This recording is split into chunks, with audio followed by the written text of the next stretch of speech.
Hello, and welcome back to the Middling Along podcast. My guest today is a registered nutritionist, member of the British Menopause Society, Emma Bardwell. She has her own practice where she combines an evidence-based approach to nutrition with a focus on lifestyle, exercise, and stress reduction.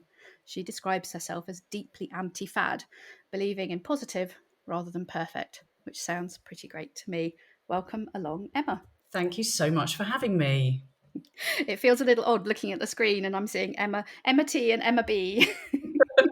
And I'm looking really sweaty.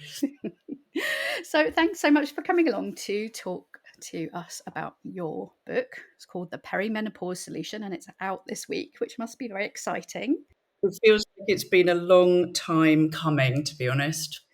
How long have you been working on the book? So Shahzadi, the doctor that I worked with it on, we kind of came up with the idea about 2 years ago. That's how long these things take. But yes, it has felt a bit like a kind of prolonged labour. If the book is my A long favourite, gestation period. exactly. So yeah, we are very much looking forward to Thursday when it comes out. It's exciting. And how long have you do you work together in a sort of a clinical setting, or do you sort of work independently but you've come together to kind of co-author the book? Yeah, we work independently. I have worked from Shahzadi's clinic, which is called the Harper Clinic, which is based in Harley Street. But since COVID, as happens with lots of us, I am now predominantly working online. So I've worked out that I don't actually need, to see clients face to face. It's actually much easier for everybody. Saves so Yeah. much time just to do it online. Don't have the travel time and the stress of kind of trains, planes, and automobiles. Yeah, absolutely, and it makes it global too, which is super helpful. So the book is structured into three parts. Part one, looking at health, so the different symptoms, of which there are many and varied, that people might be experiencing. Part two is looking at life, so your environment and how that can impact on your experience of going through perimenopause. And part three is diet, so looking at nutrition rather than diet, but looking at how you can support your body in terms of what you're putting into it. Did you crossover and overlap, or were you predominantly focused on the sort of the nutrition part of the book? Yeah, great question. In my approach, this is one of the reasons actually that Shahzadi and I kind of clicked when we first met a couple of years ago. Actually, when we were recording a podcast, we are both very much aligned in our outlook, which is, very much kind of holistic. It's Yeah. a 360-degree approach. So in Shahzadi's clinic, she will talk to clients about lifestyle, about exercise. And I also will talk to clients not about HRT because that will be outside my scope of Mm. practice, but I'm, really happy to refer women on if that's the avenue that they want to take. So yeah, we both kind of crossed over throughout the book, and we had our own chapters, but we very much had an input into each other's too. That's nice. So you get those kind of complementary voices, but also I'm sure there must have been points where you both sort of picked up on something and thought can develop that a bit in another way and sort of layer on, so sort of two heads better than one kind of approach. Yeah, totally, totally. Particularly when it came to things like work in the menopause at work, so menopause in the workplace, and also sex and relationships. It's always better to have two heads. Also, the fact that Dr. Harper Shahzadi she has a Pakistani heritage, so that input I think was super important for both of us. Mm. And people from the sort of South Asian heritage can experience menopause quite differently, I think. So all sort of different groups experience things, and obviously our sort of socioeconomic background, individual circumstances have a huge impact on how we live through this and how we deal with it. You retrained as a nutritionist later in life. You were working in advertising, I think, before. Did you retrain and then think about going into this sort of area of supporting women in midlife, or was it something that you thought anyway that you might specialize in? So I retrained I'd been studying nutrition over a number of years, but then I finally did, the 3-year course that really kind of nailed it. And it was during that point, actually, that I realized there was this kind of huge chasm, I guess, when it Mm, comes to women's health and health care for women.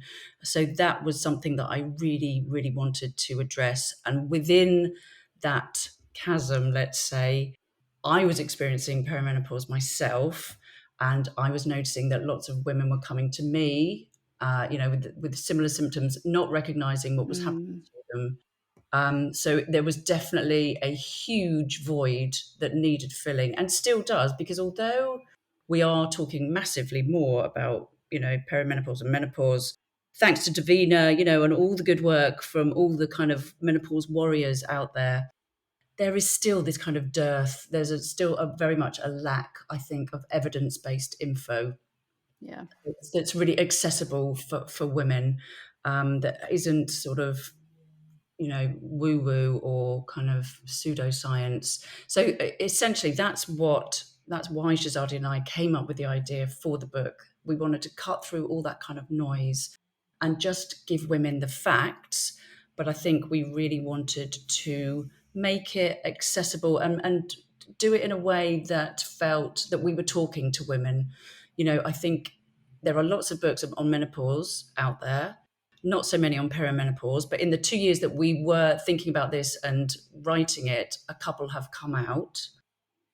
But, if I'm being honest, a lot of them were kind of a little bit staid, a little bit lacking in personality. And, they talked about heterosexual relationships. They featured images of women wearing, I don't know, waterfall cardigans, looking a bit The linen trouser look. worse. Yeah, Which is exactly. fine. I have linen trousers. I'm gonna say that. I'll say that Well, now. yeah, but it's not all of us, and it's that kind of, women looking wistful on the beach, all a bit kind of grey and depressing.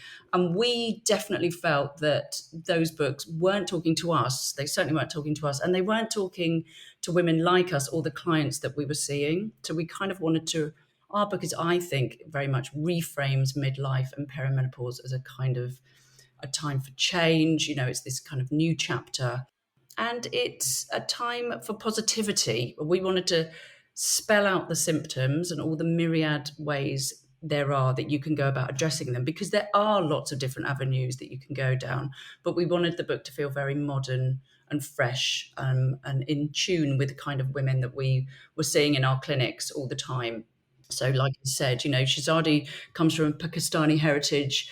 We see women of all backgrounds, all ages, all races, and we wanted them to feel heard and, I guess, represented. So we talk about intersectionality in the book. We talk about the effect that your socioeconomic background has on your perimenopause experience. We talk about early menopause, and POI, so premature ovarian Mm. insufficiency. So my youngest client she went through menopause aged 14, amazingly. Wow. I know. That's yeah, traumatic, I'm That's sure. If that's you a hard thing, isn't it, you can imagine, to go through. but I think a lot of people would be surprised when they hear, just how many people do go through this under 40, especially when, you kind of hear this constant refrain of people having gone to see their GP and been told, no, you're too young. You're too young. You can't be menopausal, or you're only 42, or whatever. So yeah, there's definitely a long way to go. One of the key takeaways from your book was a more in-depth understanding of just how many processes, pathways in our body depend on estrogen, and how debilitating it can be when those levels drop. Could you talk a little bit more about this? Are we still finding sort of new and important ways that this kind of shows up in our bodies? Yeah, so it's true. We think of estrogen as primarily a reproductive hormone, don't we? Mm, But it's actually used throughout our body. We now think that pretty much every cell has a need for estrogen. And I think this is one of the reasons that we have so many psychological symptoms, because we have estrogen receptors throughout our brain. hmm So especially in the hippocampus area, where we control our temperature, something I'm suffering from today because it's so hot. Um, it's also where we store, memory. It's used when we concentrate. So hence, when those estrogen levels dip, we can feel forgetful, or we feel brain fog, or we can't focus on a task. Estrogen is also used to keep parts of your body flexible and malleable. So, for example, it's found in the wall of blood vessels and arteries. So, again, when those levels dip, we can experience palpitations. We know that women over 50 are much more at risk of heart disease. It also, estrogen helps reduce a substance called endothelin, which actually constricts blood vessels and is very closely related to heart disease and high blood pressure. It also buffers the effects of cholesterol. So again, we find, that perimenopause brings about higher levels of cholesterol and those kind of heart related Mm. conditions. And I didn't realise, I think that until I read the book as well, that it normally keeps our levels of cortisol Yes. low. And so, yeah, that's Yeah. so many things interconnected that you kind of, it's like pulling a piece of string and then sort of something else unravels. And Absolutely. Yeah. It's also implicated in things like collagen. So immediately because I'm quite vain, think about my face, and the kind of sag that we all seem to experience when we hit 40. But we need to remember that collagen is also found in our joints, in our ligaments. mm, So we feel the effects there too. So, women are often complaining about these kind of muscle aches and joint pain and pelvic floor issues because, of course, your pelvic floor requires collagen to keep it supple and bouncy and supportive. And like you say, you look at one thing and then you pull it and everything else unravels. So if you inch around from your pelvic floor to your vaginal wall, we need estrogen there to keep it lubricated, because that's another one of estrogen's qualities, actually physically holding on to water. So when we lose it there, then we start to experience vaginal dryness or painful sex. mm. I have clients who feel it's really uncomfortable just wearing jeans or wiping themselves after going to the toilet. And then, of course, linked to that, you may find that you have dry skin or dry hair or dry eyes. It's all the same mechanism. So, yeah, There was a definitely a period where I would take my black jeans off and I'd be like, "Oh, what is that on the inside? Oh, it's just skin shedding off." And like, yes, you just feel so gross. yeah, But and I think a lot of women maybe don't realise that they can take topical estrogen cream for vaginal dryness. They don't necessarily have to go on to full HRT if that's not absolutely. an Yeah, option for that's them. not talked about enough. So, yeah, it is, and it's really safe. Lots of women who are on tamoxifen or have had breast cancer can use that, really, really safely. It's such a teeny, teeny, tiny dose, Mm. and it's widely available from your GP. But because we don't talk about it, because it's, It's the if stigma. yeah, exactly. Yeah. If menopause has still got this stigma, then vaginal dryness is, even more so. So yeah, we all need to be talking about this stuff and sharing and normalizing all these things that are happening. And I think the other thing that struck me, and if you could see the book, I've dog-eared over so many corners. It's Okay. um, with the broad impact of stress on our bodies and knock-on effects. So, for example, you write about stress depleting our magnesium in our body and vitamin C and the B vitamins, and all of those really important for a range of functions, causing our bodies to produce less stomach acid and digestive enzymes, so we get bloated and gassy. I mean, it's a real eye opener just to how broad spectrum the impacts can be. When you sort of talk to your clients, does stress tend to show up for people in the body in different ways, or Yeah, yeah, it's a massive trigger for. I think women don't necessarily make the link. It's a huge trigger for menopause, for perimenopause mm, and menopause symptoms. So, I recently spoke on a podcast about my own experience of stress and how I felt that it triggered my menopause symptoms when I was 42. mm. And I think, show me a perimenopausal woman who isn't stressed. I don't. I It seems like a cruel irony, doesn't it? It's the kind of that crunch time in our lives, and maybe stressful career, teenage kids, or even younger kids, and yeah, aging parents. That whole everything being piled on top, and then all of this other stuff as well, and exactly. managing that stress. If and however. we can to just even just dial it down even a little bit can, it Yeah. seems, can make such a big difference. Yeah, the two very much go hand in hand. So I actually got my symptoms under control. I was doing really brilliantly, and then in March 2020, my brother died, and I spent his last month with him. I moved in with him. You know, obviously it was brutal, and the stress of seeing him suffering, and then grieving his death Mm, just meant that my symptoms came on all over again. So, you know, we very much mustn't underestimate the power that cortisol and adrenaline, those stress hormones, have on your body. They are, you know, they're designed to take over because your body sees them as helping to keep you safe and alive. But when you're chronically stressed, you know, they shut down the other body functions that aren't seen as important. So that means, like you said, you know, your digestion suffers, your hair falls out, your nails get weak, your skin gets dry, your body isn't focused on making sex hormones because clearly getting pregnant is the last thing that a stressed body wants to do. yeah, this life is a big tiger chasing us, and Yeah, yeah, we need to escape, but there is no escape. no, absolutely. So yeah, it can show up in lots of stress. You know, to answer your question, it can show up in lots of different guises. Things like weight loss, it might be weight gain, it might be IBS, it might be tinnitus. That's a huge symptom that, again, I don't think is talked about enough. I have Insomnia, noise sensitivity. My yeah, husband laughs at me, but I will just jump a mile if someone drops a spoon in the kitchen on a bad yeah. day. You're hyper alert, aren't you?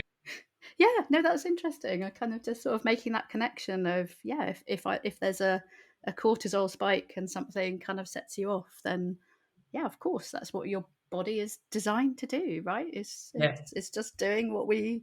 Well, yeah, there's a real spike in 40s, mid 40s of autoimmune diseases, you know, things like hypothyroidism, and stress has a massive impact on those too. So, you know, I won't patronize listeners, about, you know, about ways to reduce stress because I think Mm, we're all different. We've got to all got, find your own yeah, way. definitely. And we talk about mindfulness and meditation, don't we? And walking and gardening and knitting, whatever your thing is, you have to kind of tune into what it is. But the importance, I think, of really shoehorning some me time into your day, and it is shoehorning it, you know, Mm. Well, it doesn't it's naturally. prioritizing, isn't it? Yeah, It's, I think so often it's easy to say, "Oh, I don't have time," but it's about flipping around those priorities and yeah, saying, I'm going to make time because I'm worth yeah. investing in. Sometimes diarise it, or Yeah. I get my clients to actually put it in the diary and treat it as an appointment, you know, even if it's just Mm, 10 minutes staring out the window, but just not stressing, or, you know, or trying not to stress about what's going on internally. And it's not, I don't think it's self-care, I think it's self-preservation. definitely.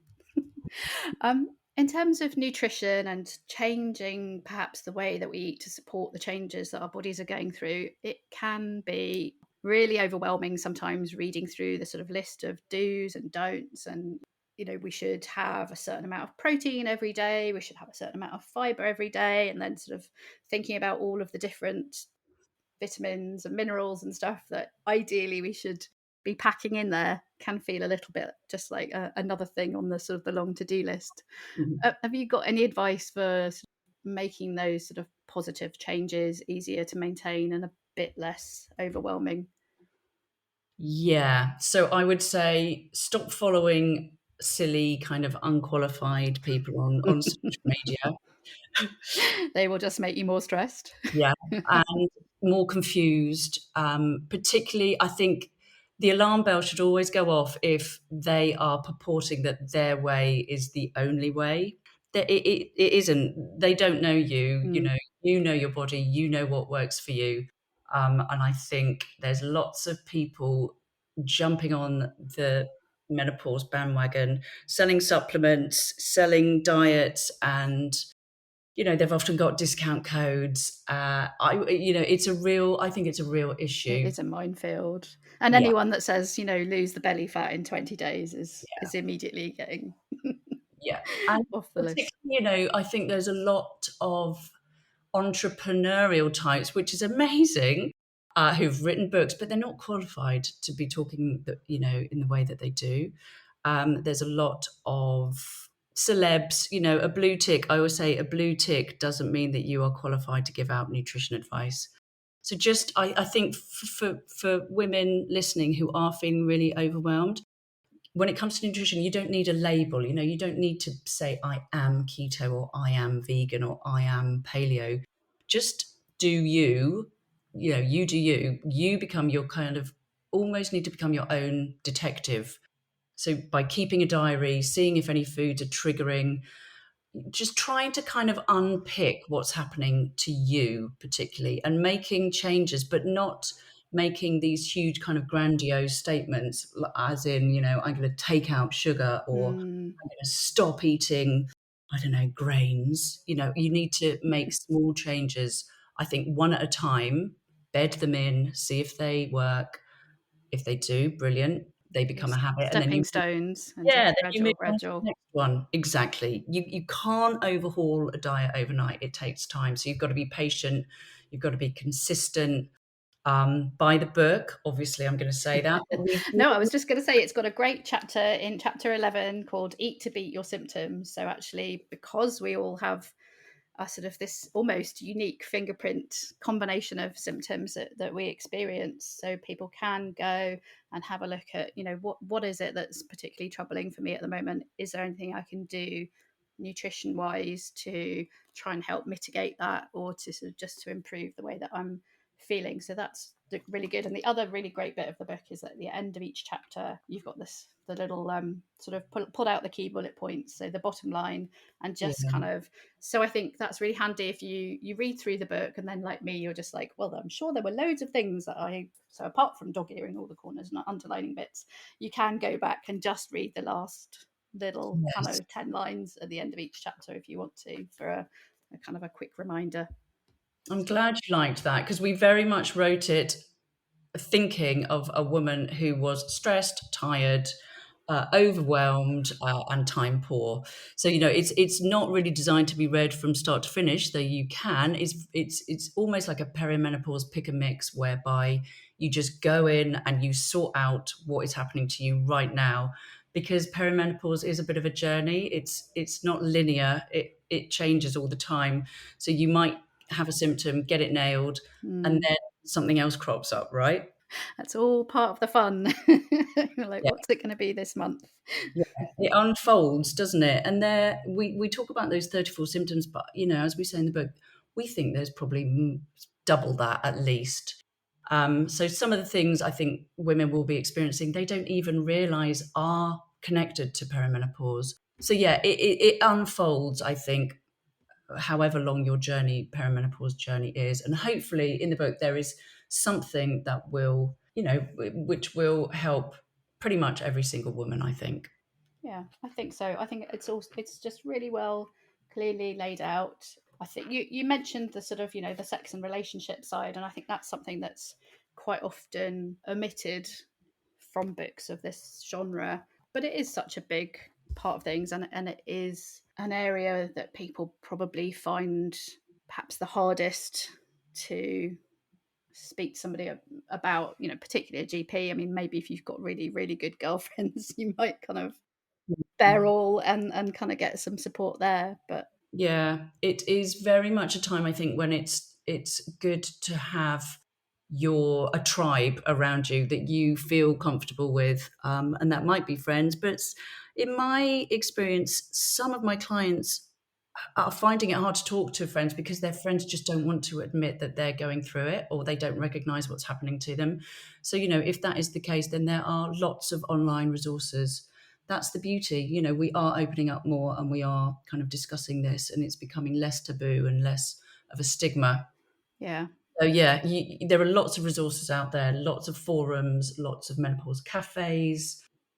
You need to just, I think my most important message, I think, for women is just not to ride it, thinking that they'll kind of see it out and they will stoically soldier on. yes, endure and come out the other side and everything will be fine. But in the meantime, you've had maybe 5 years of quiet desperation. It doesn't have to be like that. No, it absolutely doesn't. It can be, we just want to get on top of those symptoms, sort them out, and then carry on being, brilliant, the brilliant women that we always were. That sounds like a fantastic place to end. I think the book is fantastic. It's out this week, and I recommend it to anyone. I think, I do hope we get to a point where, sounds odd to say it, but maybe on every woman's 35th birthday or 40th birthday, it's like you get this in the post. It's like, forewarned is forearmed. Let's get prepared. And yeah, face it with a kind of positive mental attitude that there is a lot that we can change and take My control. mantra, Emma, is be prepared, not scared. And I think if women, that we want to get in 30 to talking to women in their 30s, mid 30s, so that they know what's to come and they can be prepared. Fantastic. Thank you so much for coming on the podcast to talk to us, and happy book publication week. It's been a delight. Thank you so much for having me. You've been listening to the Middling Along podcast. Do remember to subscribe to be notified when our next episode is live, and why not visit the blog at www.middlingalong.com to sign up to my newsletter as well. I do hope you enjoyed listening today.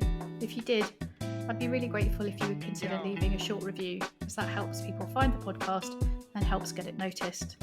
Hope you can join us next time. Goodbye for now.